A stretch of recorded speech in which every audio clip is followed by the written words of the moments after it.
महाकाश इतिहास रे आउ एक माइल खुंट रचिछि भारत भारतीय महाकाश गवेषणा संस्था इसरो श्रीहरिकोटारू महाकाश को विशाल CMS-03 कम्युनिकेशन सैटेलाइट पठाइब।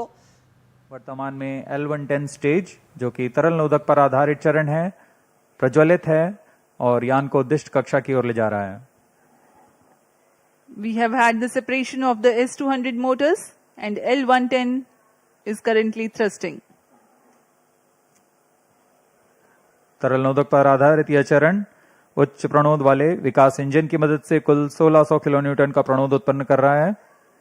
इंजन की अधिकतम प्रभावी क्षमता प्राप्त करने के लिए इसमें ईंधन और ऑक्सीडाइजर का खास अनुपात में मिलाकर प्रज्वलित किया जाता है। इस चरण का प्रज्वलन काल कुछ 200 सेकंड का होगा।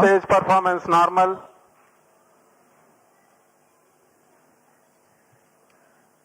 The tracking station at Charles Sriharikota continues to track and the Port Blair station will start to acquire signals at about plus 200 seconds onwards. Now we have a separation of payload fairing. जी हाँ, अब यान 115 kilometre की ऊंचाई प्राप्त कर चुका है और इस वजह से यह घने वातावरण से बाहर जा चुका है। अब ऊष्मा कवच की आवश्यकता नहीं रह जाती, इसलिए इसे यान से पृथक कर दिया जाता है। The payload fairing has been jettisoned as the rocket has cleared the dense atmosphere. There's no need anymore to give aerodynamic shape to the rocket or to safeguard the satellite against aerodynamic heating. Plus 4 minutes.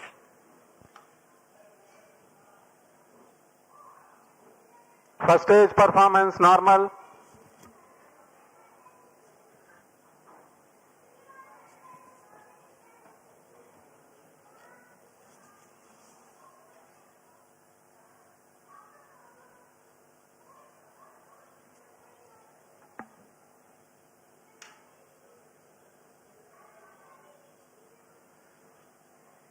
L110 stage वर्तमान में प्रज्वलनरत है। सामान्य निष्पादन करता हुआ द्वितीय चरण LVM-3 rocket का कुछ ही क्षणों में हम देखेंगे। यह L110 स्टेज अपना कार्यकाल समाप्त कर शांत हो जाएगा और कुछ ही उसके पश्चात क्रायो स्टेज का प्रज्वलन शुरू होगा। Cryo stage ignition authorised. While the L110 stage is still operating, the cryo stage ignition has been authorized. For the present mission, L110 stage is scheduled to burn for 197.8 seconds. First stage separated. And here we have a confirmation of the staging event. Cryo stage ignition confirmed. Now the third stage of LVM-3, the cryogenic stage, has commenced its operation. जी हाँ, यहाँ दर्शकों में उल्लास देखा जा सकता है। दर्शक ही नहीं, यहाँ के वैज्ञानिक जो कि सबसे जटिल कहे जाने वाले क्रायोजेनिक इंजन का प्रज्वलन देखकर बहुत ही उत्साहित हैं। यह सफलतापूर्वक प्रज्वलित कर दिया गया है। A jubilant scene here in the mission control center at Sriharikota and also among the visitors gallery.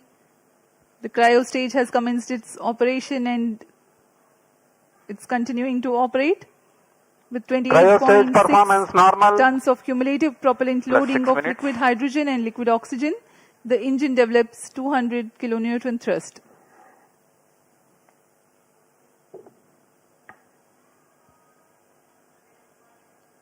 यान अपेक्षित पथ का पूर्णतः अनुकरण करता हुआ उद्दिष्ट कक्षा की ओर जा रहा है।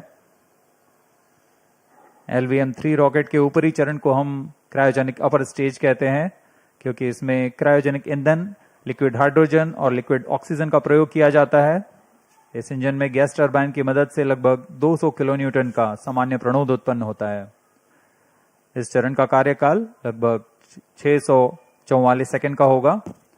इस चरण का व्यास 4 मीटर तथा ऊंचाई 13.5 मीटर की होती है।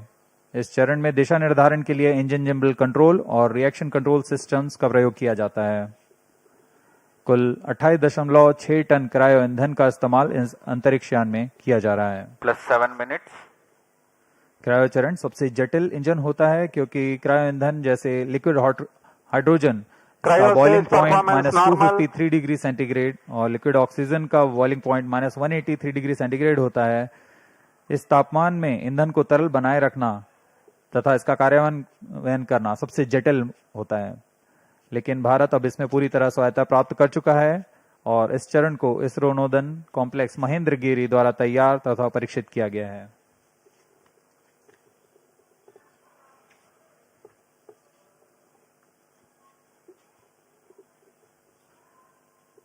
यह प्रमोचन पूर्वी दक्षिणी दिशा का है। वर्तमान में पोर्ट ब्लेयर स्थित ग्राउंड स्टेशन हम तक इस यान के आंकड़े उपलब्ध करा रहे हैं।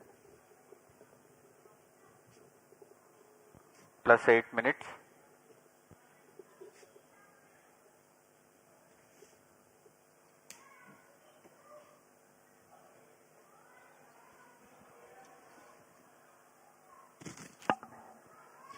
The satellite for this mission is CMS-03, which is a communication satellite operating on multiple bands. It is meant to provide services over a wide oceanic region, including the Indian landmass. To enable constant visibility of a satellite towards a particular region on Earth, the period of revolution of satellite in orbit should be same as the period of rotation of Earth on its own axis. This practically can be achieved if the satellite is placed at a slot at Cryostage 36,000 performance kilometers normal. above the equator. Launching a satellite into a geostationary orbit involves a meticulously planned series of steps. The LVM-3 Plus M5 9 rocket minutes. is expected to place CMS-03 satellite at an altitude of 180 kilometers with an inertial velocity of 10.15 kilometers per second. This orbit will have a perigee at 170 kilometers, which is the shortest distance of the satellite from Earth, and an apogee of 29,970 kilometers. That is the farthest it will be in the initial orbit, which is a temporarily stable orbit. The thrusters of the satellite are fired using the propellant carried on board at a precise point so that the apogee is at 36,600 kilometers. The next phase is the circularization of the orbit through a series of fine-tuned burns at apogee. That is how the satellite's velocity and trajectory are adjusted, 10 minutes. and the satellite is placed at a precise slot in geostationary orbit. The designated orbital slot determines the launch window. Maintaining a satellite in geostationary orbit, ensuring its effectiveness and longevity, is quite a task in itself. Gravitational perturbations due to the celestial bodies and the space weather are common causes for the disturbance of Cryostage satellite performance normal. position from its slot. A process known as station keeping involves firing the thrusters to counteract these forces. Presently, the cryogenic stage is operational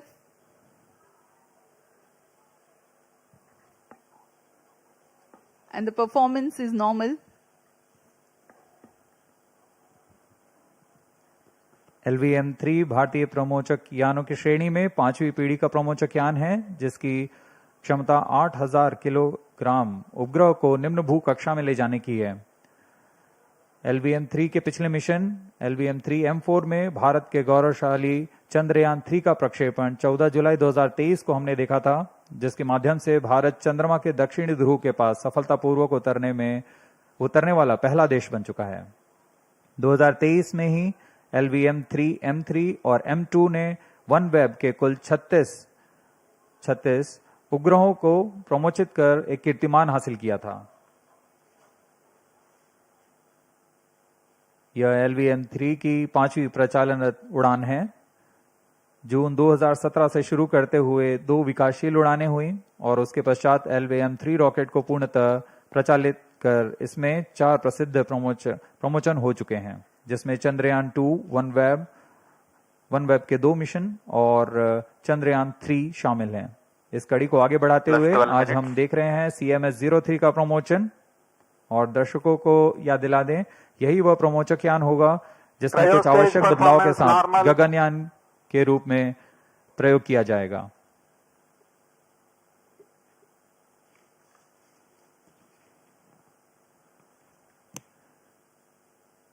वर्तमान में cryogenic stage प्रज्वलित है, सामान्य निष्पादन करते हुए उद्दिष्ट कक्षा की ओर बढ़ रहा है। We are 12.5 minutes past the launch, and the altitude attained is 179.2 kilometers. The cryo stage operational.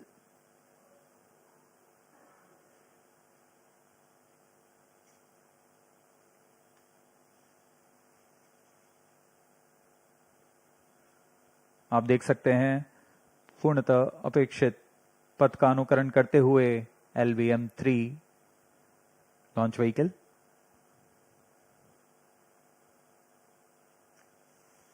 वर्तमान में सापेक्ष गति 7.27 किलोमीटर प्रति सेकंड तथा ऊंचाई 174 किलोमीटर, लगभग 4,410 किलोग्राम वाला CMS-03 उपग्रह भारतीय धरा से भू समकालिक अंतरिक्ष कक्षा में प्रमोचित किया गया है। अब तक का यह सबसे भारी उपग्रह है। यह अपने आप में एक कीर्तिमान स्थापित करने वाला है।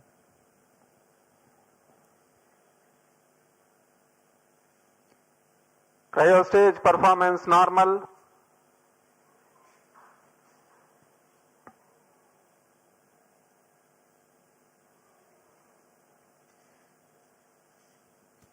Plus 14 minutes. For the present mission, the cryogenic stage is expected to operate for more than 640 seconds.